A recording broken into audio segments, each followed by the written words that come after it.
What is up, North Texas? Go Mean Green, Green Room, Mean Green Show fans. This is the first ever crossover. I think the official name we came up was the Go Mean Green Room Show. I've got 3 of my favorite listens, and I think they should be must listens for all North Texas fans. First up, we got Sanoe Valente, Mean Green Show. You can find him on Twitter, YouTube. Used to have the best hair for Podcast U. He sold out, had a kid, cut his hair. Don't want to talk about it. Yeah, but based on what Sanoe's our last 10 minutes of conversation, I mean, the haircut is the least of his problems. Yeah, seriously. I'm still upset about that. Next up, Colin Mitchell, best golfer for Podcast U. Self-proclaimed best golfer. Yeah, but now he only has one leg. So now I have one leg. Yeah. Now potentially we may get into that later. It's like realignment, Colin's leg, quarterback talk. We're gonna try to get all 3 of those in tonight, and then the Baton Rouge Eagle himself, Matthew Bruni. Them together make the best tag team in North Texas podcast. Whatever you want to call it, they are the Green Room. Podcast U. That's it. Yes, I like it. Thank you for having us. This is great. Yeah. Hey, I'm glad you guys got to jump on. I mean, like I said, I've been saving up to get all 3 of you guys on. Guy on Go Mean Green brought it up, and I'm like, that's a great idea. I've talked to Colin, I've talked to Matthew, I've talked to Sanoe. If we can get all 4 of us on a little round table. Our schedules are super hard to work with, but thank you guys for jumping on and making it work. And it's 10:05 p.m. over here. Yeah. I got off like 5 minutes ago. Go Mean Green After Dark. So this is we're not going to edit anything out post. Whatever's said, whatever's happened. We may all be unemployed tomorrow, but hey, we at least had a good time. We went out with a bang. Yeah, there you go. Yeah, that's what I told my wife. We need a wife counter from Sanoe. That's what we need. A wife ticker just in the corner. We're losing the house, but bang. I am just hoping that she comes out at some point and is like, Sanoe, get your butt in here. What are you doing? It's 10 o'clock. Who are you talking to? I'll have to disengage and run away. I just see him start sprinting off the other way. That's what I'm waiting for. So I've got a kind of a list of rundowns, so we kind of stay on target, try to have something, keep timeline, everything running. First of all, I know it's I'm tired of hearing about it. I'm sure you guys are. Realignment, is it ever going to end? And, what are y'all's projections? Bruni, I'll start with you. Oh, what are my projections? First of all, I hope SMU stays in the American forever and and never wins a conference championship. Okay. That's my first hope and dream because I'm tired of them. But I've always had a disdain for SMU already, so we don't have to get too deep into that. But yeah, I hope SMU just accomplishes nothing in realignment and has to sit here with us. And but other than that, the Pac-12 is the Pac-4. I don't know how realistic. You would know better than me of how realistic it is that they get any of those Pac-4 into the American. It does feel kind of, I don't want to say essential, but if this is going to continue to be like that next conference, it feels like you kind of have to have 2 or 3 or maybe all 4 of them to counterbalance the likelihood that either Tulane, SMU, kind of leave. So it kind of has to counterbalance it. So that's kind of where I'm at with it. As far as the American goes, I think it's going to be interesting, obviously, with the Big Ten and the SEC when they eventually get up to like 18 apiece. I mean, Big Ten's already at 18, SEC's at 16. So, the dominoes are never going to end. A lot of people are like, I just want this to be over. I just want to, be done with it so that way we can play football. I'm like, yeah, well, next year it's going to be the same thing. And the year after that it's going to be the same thing. It's the same thing every year. So, my whole case is relying on the Pac-4 getting to the American eventually, hopefully, and SMU not leaving and having never winning. Are we just going to go clockwise here on this round table, by the way? Yeah. Okay. We can just do that. Is that clockwise what you just did? Well, okay. Well, for me it is. I'm the bottom right. Yeah. That's what I see too. Let's just do it Brady Bunch style. Whenever you're done talking, Bruni, you just look at somebody and then they'll go next. Hey, Bruni, am I good to go? Dude, that's crazy. I tried to look at Sanoe's looking at nobody. Kinda He's just did it. passing it. He's doing no look passes. That's funny. That was really good impromptu, like looking Sanoe and Colin. Thank you. It was great. I was thinking, Thanks, how do I Colin. look down? yeah. I was like, how do I look down at Colin? And then I was like, oh, there he is. Dude, I need to throw something and it needs to like come through and hit you. just get killed. Just don't hit his leg, dude. He's already about Yeah. to lose it. Dead leg.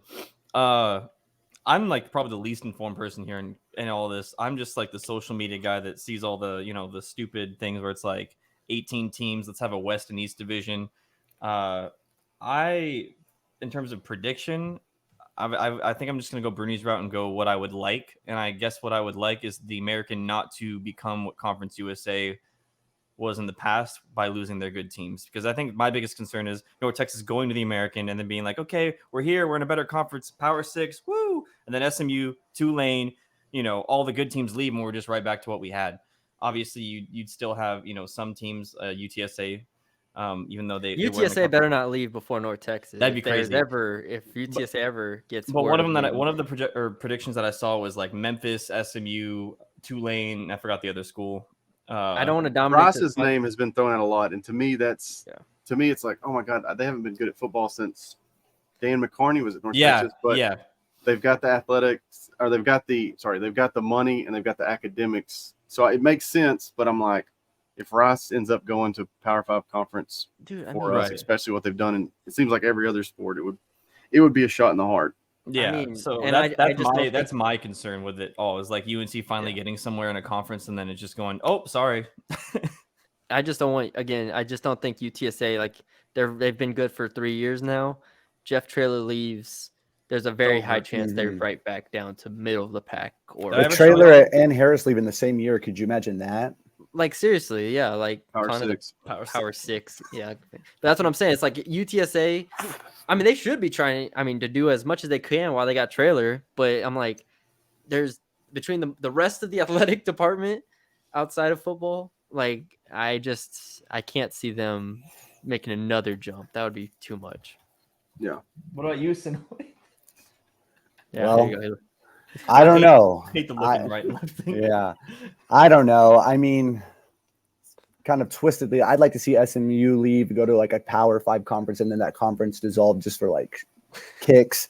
But yeah, I don't know. I mean, if all those names leave, then what is this like? Conference USA 2.0, and that just kind of sucks. But I don't know. But then, I mean, how long do we have to be in the American? Like, I don't know the deal. Like, as far as how long do we have to stay in the American? And so I don't know. I guess it all really hinges on Stanford and Cal, right? Yeah.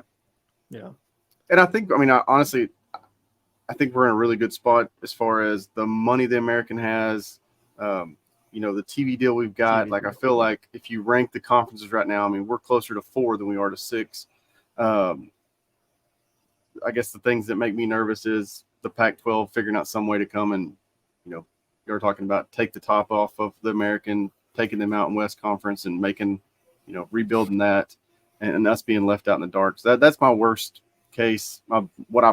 Me hating SMU, like I hate SMU way more than I hate UTSA, is like I wish that Agreed.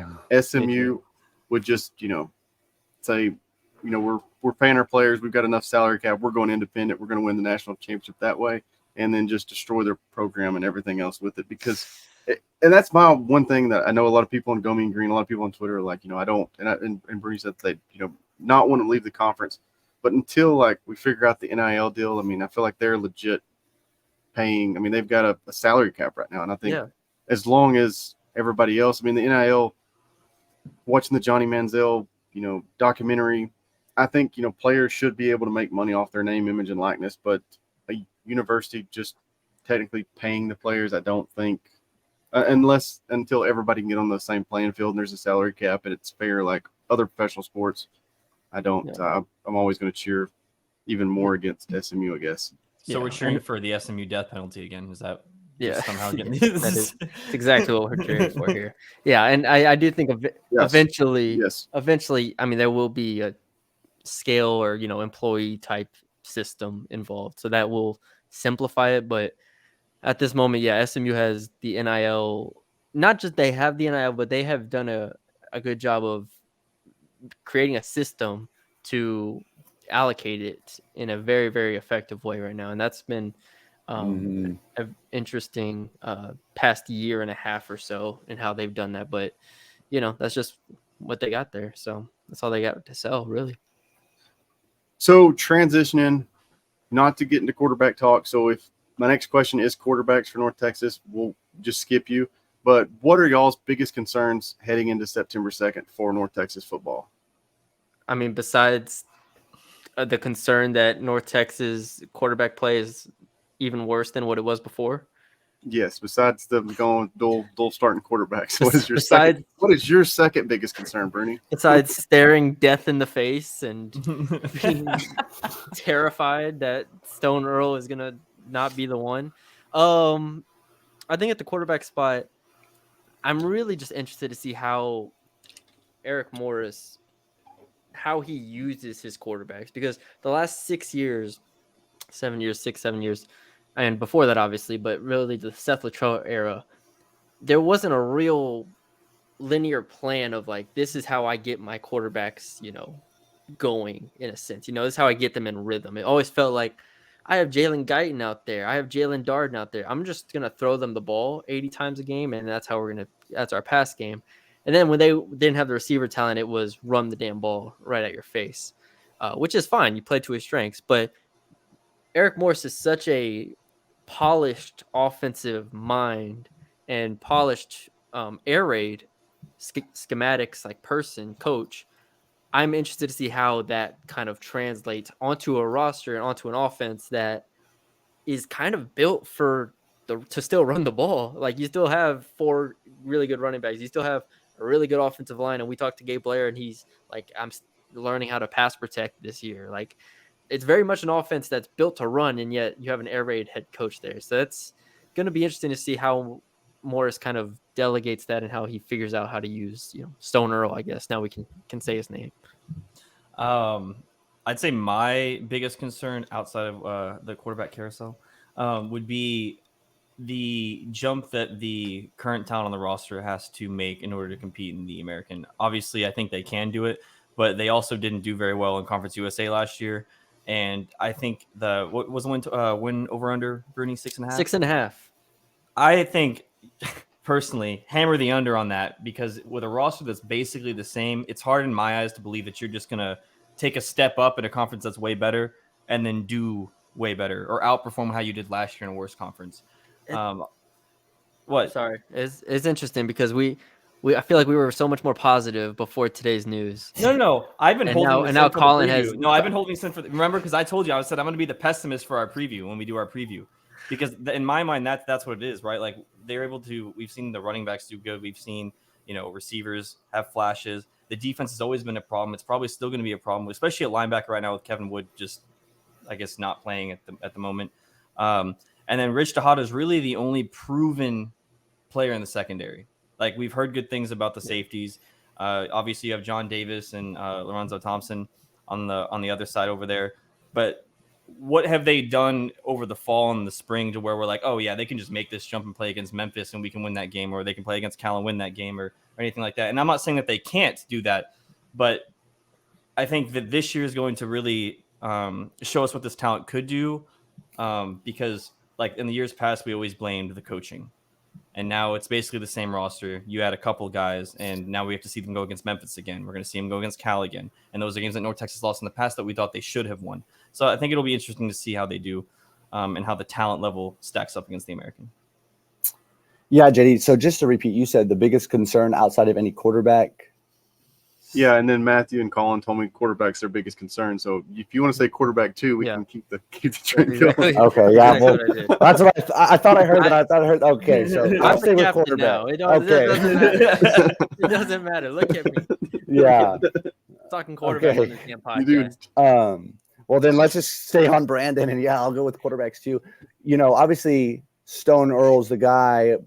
What we heard from Coach Morse today, but the whole lingo, everything was a little, us that have watched and been fans through the Seth Luttrell era, just some PTSD of just the whole quarterback carousel and not knowing. But, assuming it's Stone Earl for the whole season, which I hope it is at this point, he's coming in, behind the record-setting quarterback. Ani, what did he broke the record for touchdowns for a single season, right? For North I can't Texas. believe you just called Austin Ani a record-breaking quarterback. But he is. I thought you were about to say his age. Like I thought that was the record he broke. I thought you were just gonna skip I on and don't go to care Mason. that he is. But he did. I don't care. No, you know what record he has? The most pick sixes in a season.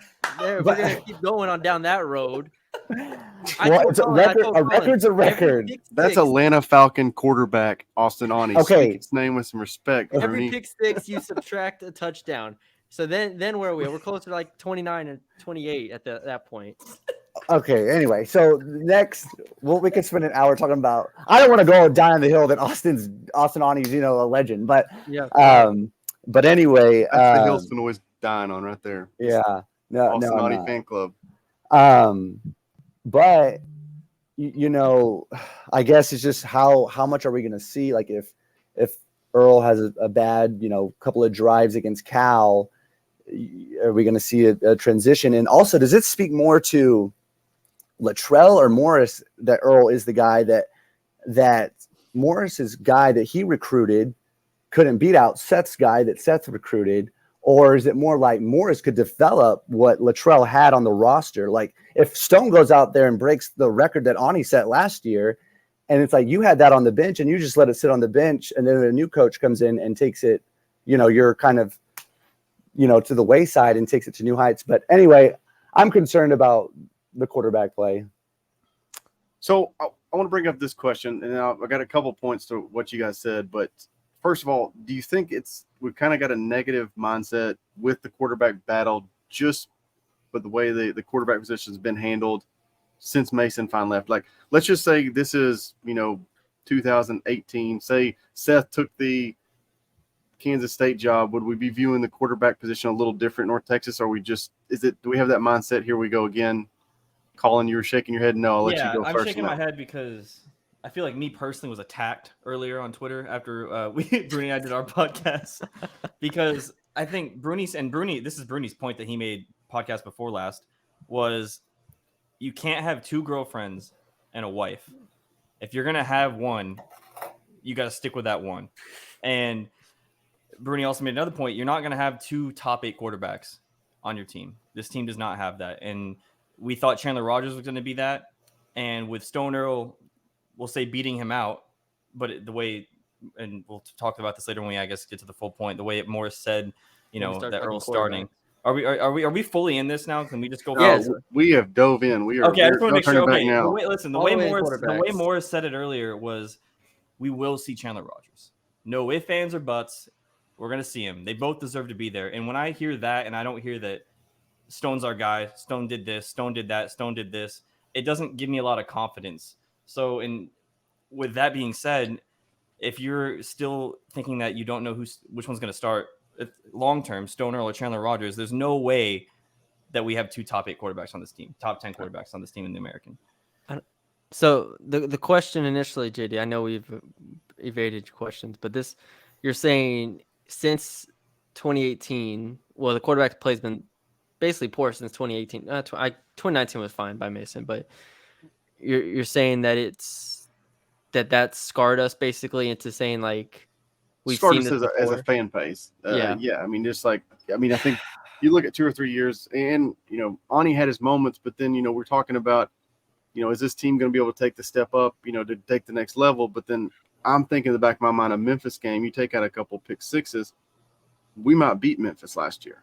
Yeah. And to me, I mean, Ani had his moments where, and I've said it on 20 different podcasts, it's like Ani had his moments where he looked like he could be a top, a draft pick. And he had moments where it's like he's not starting for Birdville High School. And that was always my biggest. It was Jekyll and Hyde, but that's my question. My next question is to talk about it is what I'd heard, and I'm not breaking any news. It's just like simply this is back in spring. Rogers comes in, he's kind of the guy. Morris liked the way they used Earl last year in a short yardage goal line wildcat top back. So I'd heard the beginning when he first got on campus that the game plan was, even Rogers gets the job, they're still going to have packages for Earl. Mm-hmm. My question is if it's reversed, are we still upset if it's just bringing Rodgers in, one series a half to run a Wildcat S? Because I mean, really, Rodgers is probably top 5, 6 athlete on the team. Would y'all still be opposed if it's not a full, like, we're not running out, I'll let Sanoe go. We haven't let Sanoe talk. So sorry, I was kind of waiting for you guys to talk. So you're saying, would we be opposed if Rodgers had like a package like Stone did last year? Yeah. So I mean, they bring him in. I don't even know the situation, but I mean, if it's they really utilize his legs. Yeah. Change a pace type quarterback. Yeah. I guess is how it's use it. All right. Well, I mean, I wouldn't be opposed, I guess, but sources close to the team and all that. Stone has the highest top speed, is what I've heard, in the quarterback room. So I would kind of feel like, what's the point if your starter's already faster, which I didn't think he was faster. I mean, Rodgers looks pretty fast. Not that Stone doesn't, but I would have guessed Rodgers would be faster if you asked me with a gun to my head.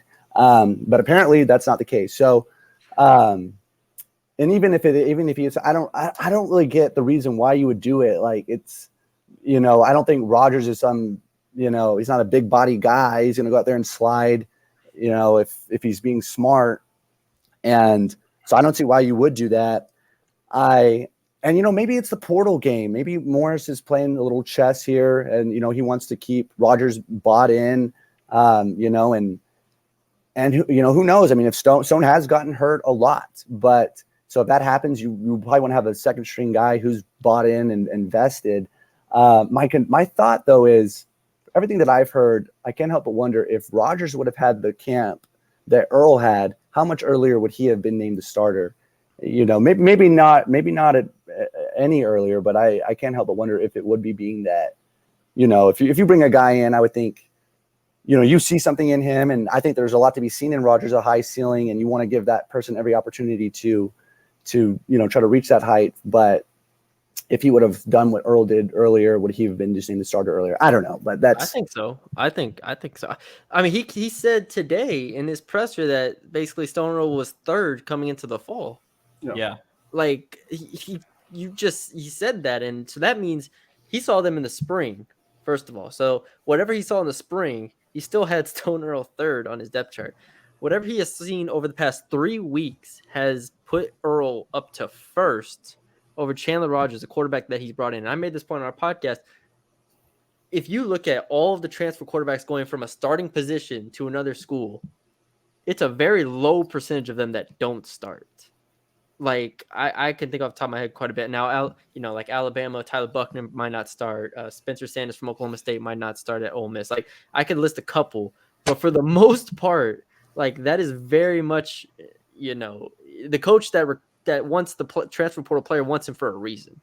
And for Chandler Rodgers to have seemingly lost the job in 3 weeks of fall camp, again, you can look at it two ways. Either Stone Earl is now freaking an all AAC potential quarterback, or they don't have, like Colin said, like, they don't have a top half quarterback in the American now. And I struggle to see that Stone Earl has taken that significant of steps forward. And that's, to me, like, pretty serious concern going into the season. And I don't hit the panic button yet, because who knows, Stone Earl maybe comes out and lights up Cal. So we're giving him the benefit of the doubt for one game. Yeah. And then we hit the panic button. Yeah. Do you hit the panic button after the Cal game? After the Cal game. I'm not hitting the panic button yet. Even though there are signs, I wouldn't be mad if somebody did hit the panic button, because, dude, that's just weird. It's just weird how Stone Earl was third. You brought in Chandler Rodgers to start, and now it's flipped. You're just like, okay.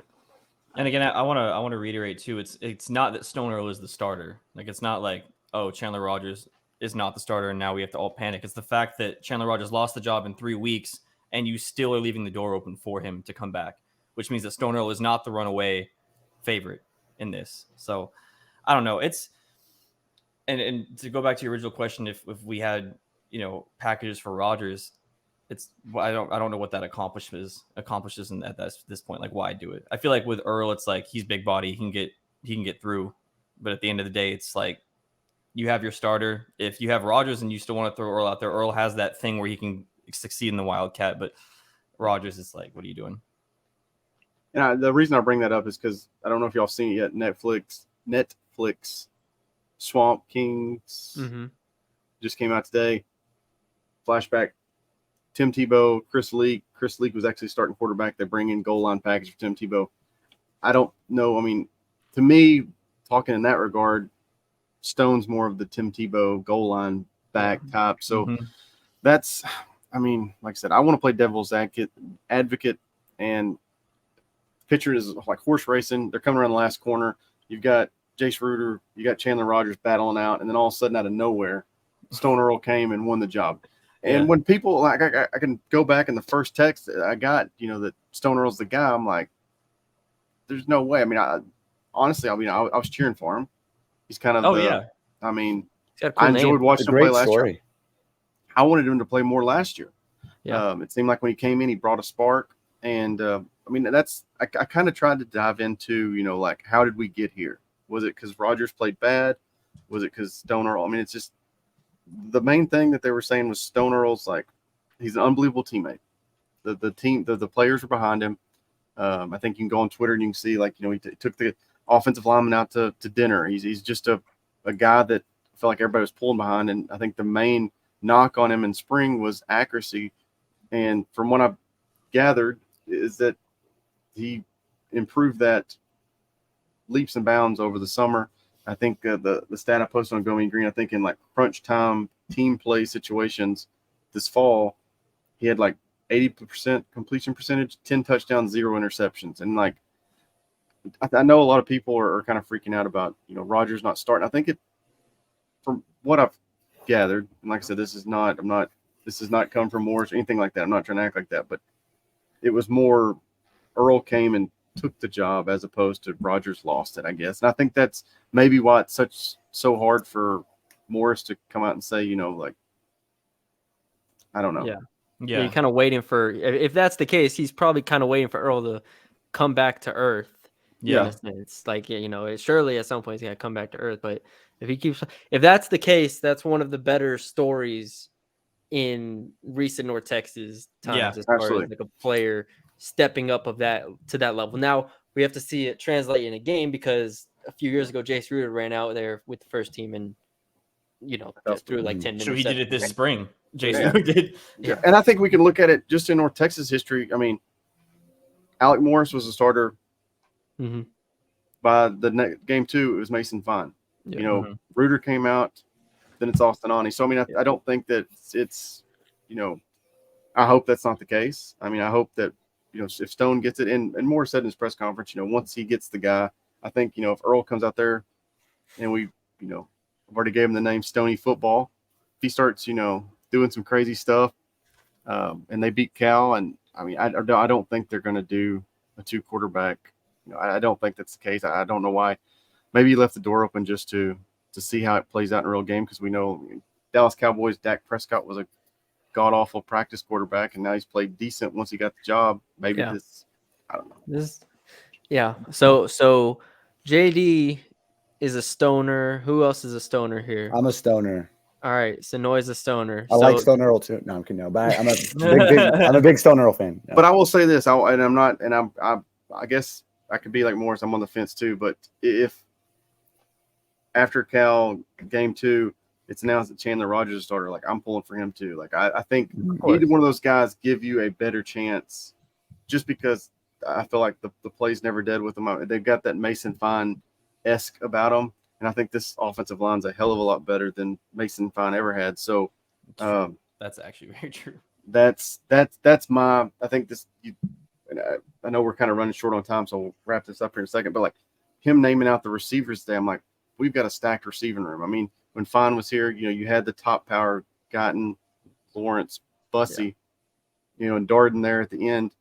But that's 4. I mean, I think we're going to be 8 to 10 deep at wide receivers.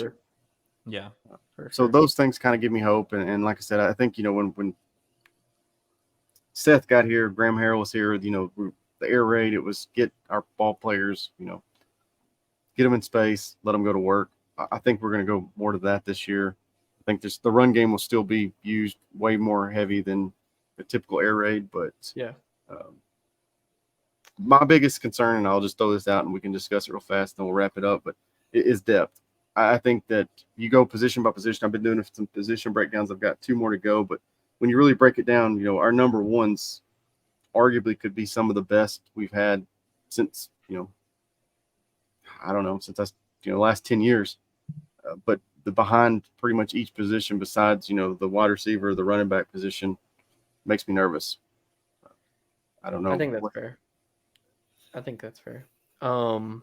Yeah, it's interesting because, I'm not the Jair Shorter, Larry Nixon departures, even Deshaun Gaddy to a degree. Like you said, they filled those with players already on the roster for the most part. It took some transfers as well, but it's like now that you've moved everybody up a spot, now it feels like the spot behind them is open. And so that's where it is very much a question mark. But they had a good freshman class. I think that helps when you have Taylor Starling and Javen Anderson, guys like that coming in to help the secondary. But it very much is, I don't want to say top heavy because that feels unfair, because I do think there's 1 through 11 on both sides. I think they're solid in the starting lineup. But Rod Brown, Gabe Blair, Jamori Macklin, the running back group, that's kind of the clear strength. I mean, Rich Tejada, that's the clear strength of this team. Once you get, like you said, to the second unit, I think it's fair to question the depth for sure. So I'll wrap this up. I know we all got to go. Appreciate y'all again for jumping on. This was fun. Colin's not doing anything. Colin's got nothing. I'll be up till 3 a.m. So he's got I nothing. hope we can get to do this again once we get Sanoe in bed. I may jump back on with Colin. We can talk about his leg, get a little more breakdown on that. But I'm not going to ask y'all for y'all season prediction because, like I said, I hope I can get this gang back together because I've really enjoyed this. This has been fun. But I do right now, with everything we know, September 2nd, does North Texas start the Morris era 1-0 or 0-1? What's the score and predictions, Bruni? Oh.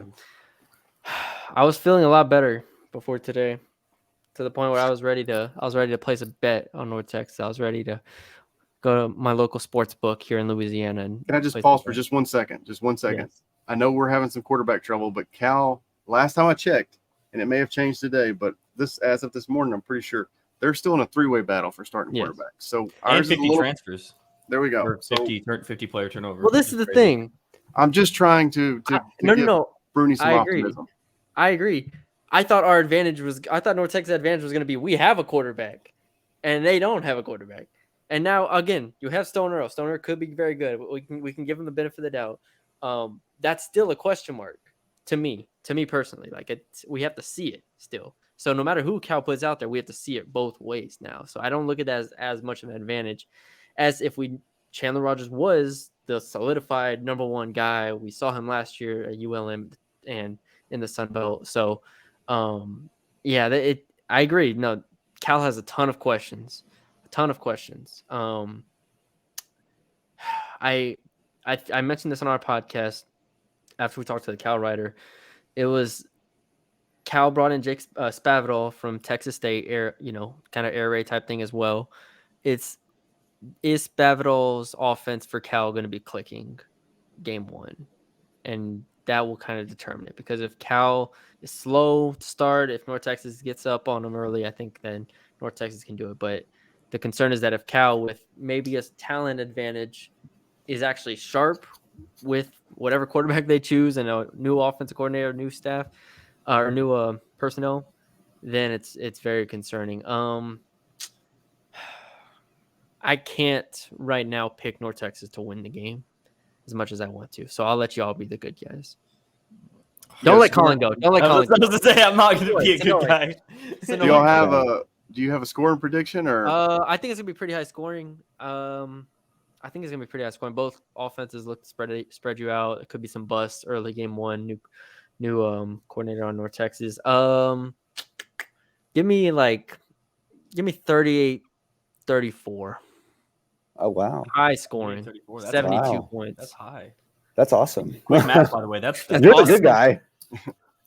Sanoe, now bring us some green vibes. Give us some green Kool-Aid to drink real fast. Oh man, mine was worse. I was gonna go loss with a 38-24. And just because, I mean, I mean, maybe everything will click, but this is Stone's first start in a while since ACU. It's a new offense, a lot of new things to figure out. I don't know. Is the Cal's defensive coordinator, is he coming back? He's back. Yeah. The Okay. offensive they changed everything on offense. Okay, but defense is pretty much the same. Defense, So you're going against a Power 5 defense that, okay, they may not be a world beater, but they know what they're doing versus a G5 offense that doesn't know what they're doing yet as far as nuances. So I feel like there could stall for the first couple of drives and give North Texas defense a short field to have to be asked to defend, or not a lot of time to off, or whatever the case may be, which could lead to Cal to, running up to 38 or so. But eventually I think North Texas will get it together and get, at least 3 touchdowns and a field goal in. So what was your final score prediction? 38-24. 38-24. Yeah. Dang. I feel bad now. We're all going against. Maybe not JD. I'm not going to go quite as against. Me, I think it's actually lower scoring than what y'all said. I think that Cal's defense is still a talented defense. Obviously, they're not going to be crazy like they were in the past, but I think their median or mean talent is higher than North Texas. So I think their defense is going to cause their offense some problems. And that's regardless if Rogers or Earl was starting. I mean, I feel like, to beat Cal, I feel like it'd have to be similar to how it was in 2019, right? It was 23-17. Cal won. I think it's still the same type of thing. I think if you want to beat Cal, you'd have to hold them to under 28 and you'd have to score 30 something. And I don't think North Texas is able to do that, especially first game out. I think it's going to be like 31-24 North Texas, or 31-24 Cal. Let me say real quick. I was ready to pick North Texas before today, and I know it's stupid to be like, oh, what, just because Stone Rose's quarterback. I really thought Eric Morris was just stringing us along the past 2 weeks. I really just thought he was kind of stringing us along, and he was going to name Rogers the quarterback. And I was ready because after watching Rogers' tape last year, I thought this guy with Eric Morris, I'm ready for game one. I'm just ready for it right now. Now I don't know what the quarterback is going to be. So that's I think North Texas actually has kind of comparable talent, like you said, in the starting 11, like 11v11 to agree with Cal, like Rod Burns. I think the secondary is going to get together. I think they have a chance here. I have flipped over the past like 24 hours, which seems crazy. So, JD, before you go, real quick, if you guys were head coach, would you attempt to milk the heat and just try to go know how to roll fast and just try to gas them out, just in a hopes that they just? That's crazy. You know what I mean? Just try to kill them, but no. But I love it. I think even if as prepared as we are, as much as we practice outside, I still think it's going to be equally. I mean, we may have a little advantage, but I don't. I mean, I work outside a lot, but it still takes my breath away. I mean, it's the Cal Riders said they're going to a hotter place to practice for this. Cal weekend. is, yeah. So and I had the Bear. I saw that Rider Jim McGill. He came on, and I mean, his point was, and I really hadn't thought about it, is they do have quite a few kids from Texas, quite a few kids from New Mexico, that Arizona. So I don't know if the weather. I think the weather's going to suck for both teams. I think we're going to see cramps on both sides of the ball, and that scares me going back to the depth talk. But I'm drinking the green Kool-Aid, guys. I think that we're going to have it's going to be the first game of the Stoney football era.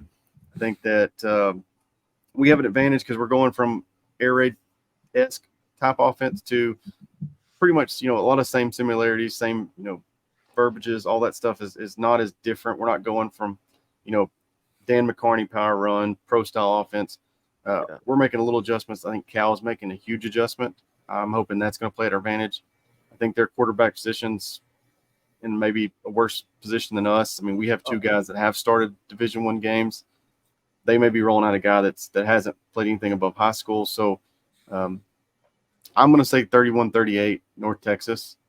I like it. I need to go bet the over. 3 of us are on. We're taking the over. That's what high scoring games. I think that over total is 58 or something really high already. This might be the game of the week. I have a question for all of y'all real quick, because Bruni and I said we'll give it one game. We'll give the benefit of that one game. Okay. What's the game have to look like for y'all, win or loss, for the doubt to be I guess erased, gone. Yeah. To buy in. Yeah. So even if they lose, what's the game have to look like for y'all to where it's like, oh, this team's gonna be still really good?